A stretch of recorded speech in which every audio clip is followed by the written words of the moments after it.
Welcome back to the pregame show here on the NECBL Broadcast Network. It is time for the Broadcasters Roundtable.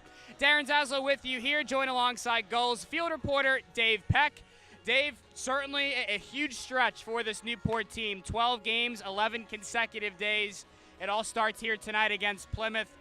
Fair to say this will be a very deciding stretch for how this team will do the rest of the season. Yeah, I couldn't have said it better, especially coming off that tough loss on Monday to the Mainers. That 18-6 game just really hurt the momentum that this team had, and you can tell that things weren't necessarily the same today in the pregame warm-ups, but that doesn't explain how they're going to do during the game. I think they'll be ready to go. They had an off day yesterday, and you know, all of the players went to Fenway Park together.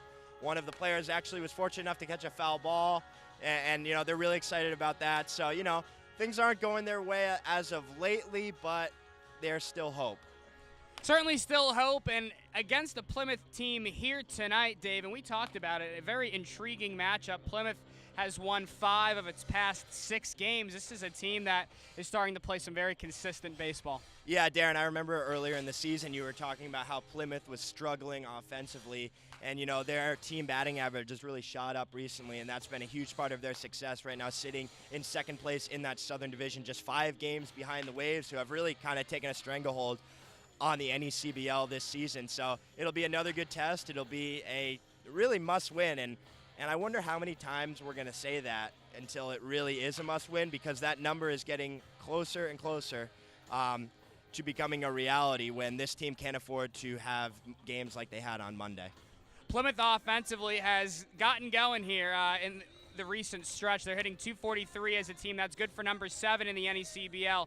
Newport, on the other hand, is a team that's hitting .230. That's the worst team batting average in the New England Collegiate Baseball League. The Gulls are 4.5 games behind the Mystic Schooners for that third and final playoff spot in the NECBL Southern Division.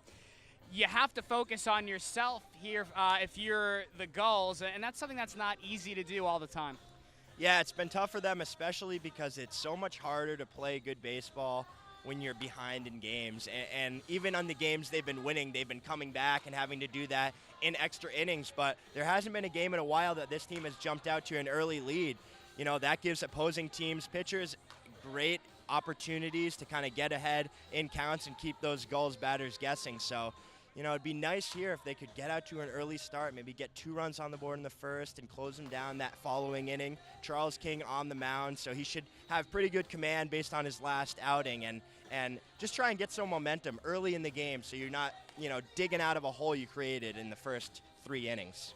Certainly a huge matchup here tonight. It's Plymouth and Newport here on Raytheon Military Appreciation Night. For Gulls field reporter Dave Peck, I'm Darren Zaslow. Don't go anywhere. The Newport Gulls pregame show continues next, right here on the NECBL Broadcast Network.